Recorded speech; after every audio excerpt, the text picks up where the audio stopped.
दोस्तों, आज हम आपको राजा नल और दमयंती के पूर्व जन्म की कथा सुनाने जा रहे हैं। आशा करते हैं आपको ये कथा बहुत ही अच्छी लगेगी।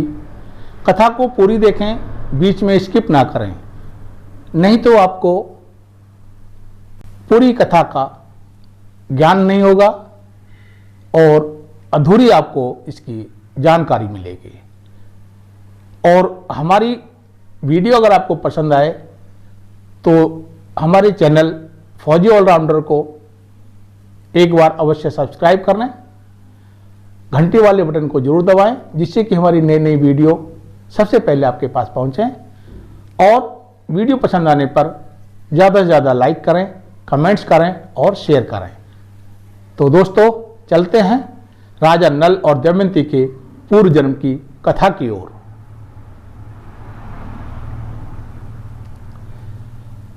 दोस्तों, किसी समय आबू पर्वत के पास आहुक नाम का एक भील रहता था।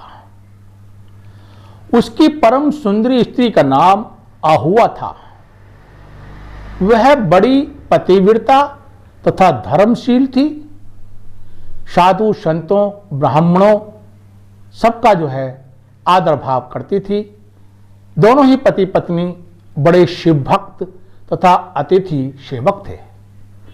उनके यहाँ कोई भी पहुंच जाए, साधु, सन्यासी, ब्राह्मण, तो उसकी हमेशा सेवा करते थे। अतिथि उनको भगवान की तरह प्रिय थे। एक बार भगवान शिव ने उनकी परीक्षा लेने का विचार किया।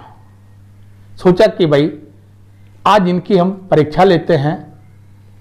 तो उन्होंने एक यति मानव का रूप धारण कर लिया। शिवजी महाराज ने एक यति मानव का रूप धारण किया और संध्या के समय वे उनके घर पर पहुंच गए। वहां पर उन्होंने भिक्षा ली और शाम का टाइम जैसे हो गया था तो वो भील से कहने लगे कि भाई भील, तुम्हारा कल्याण हो। अब शाम हो गई, रात होने जा रही है, मैं अब कहां जाऊं? क्या आज रात भर मुझे आप अपने मकान में, अपने घर में रुकने का मौका दे सकते हो? क्या मैं आपके इस मकान में, इस घर में रात भर रुक सकता हूं? क्या तुम दया कर एक रात मुझे अपने यहाँ रहने के लिए स्थान दे सकते हो? इस पर भील उनके भीम का शरीर को देखकर कहने लगा, हे स्वामी, मेरे पास स्थान बहुत थोड़ा है, उसमें आप कैसे रह सकते हैं?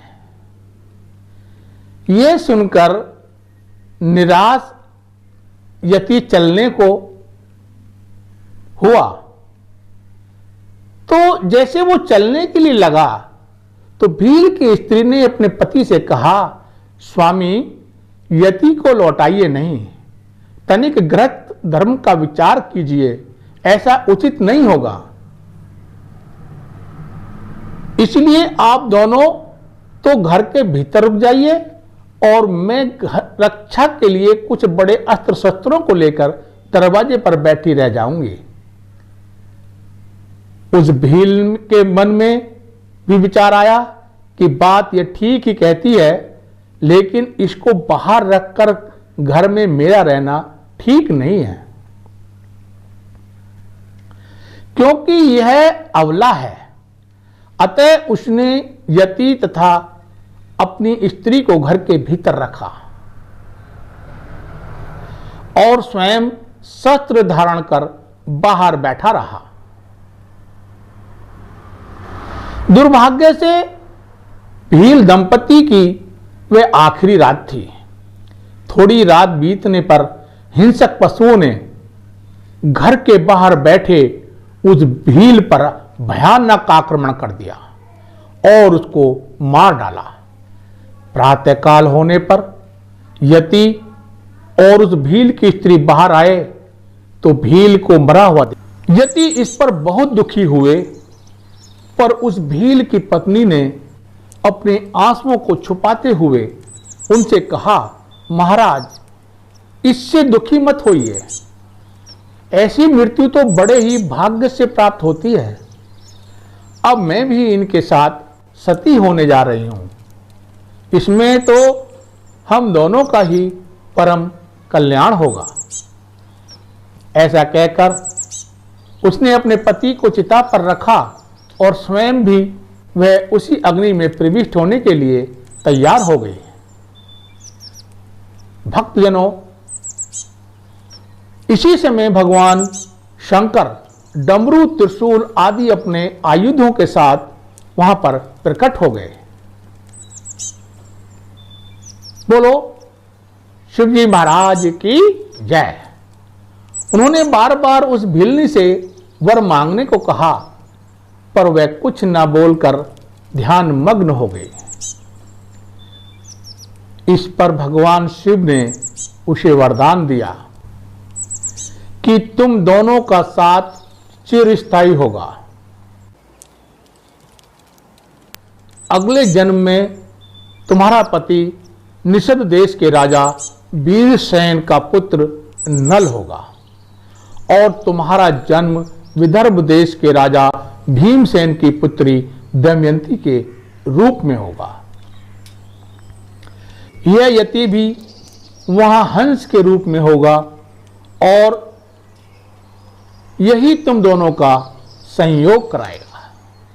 यानी कि जो मैं यति हूं, यति के रूप में आपके पास आया हूं, मैं हंस के रूप में आप दोनों का मिलन कराऊंगा। वहां तुम दोनों असीम राज सुखों का भोग करके अंत में दुर्लभ मोक्ष पद को प्राप्त करोगे। ऐसा कहकर ही भगवान शंकर वहीं अचलेश्वर लिंग के रूप में स्थित हो गए और कालांतर में यह दोनों भील दंपति नल दमयंती के रूप में जन्म लिए। तो दोस्तों, ये थी नल दमयंती के पूर्व जन्म की कहानी। आशा करता हूं आपको पसंद आई होगी। अच्छा दोस्तों, ये थी नल दमयंती भाग 1। नल दमयंती भाग 2 जल्दी आपके सामने आने वाला है। जो लोग हमारे चैनल से नए नए जुड़े हैं वे हमारे चैनल फौजी ऑलराउंडर को एक बार अवश्य सब्सक्राइब करें, साथ ही साथ घंटी वाले बटन को जरूर दबाएं। वीडियो पसंद आने पर ज़्यादा से ज़्यादा लाइक करें, कमेंट्स करें और शेयर करें। अच्छा दोस्तों, फिर मिलेंगे एक और नई जानकारी के साथ।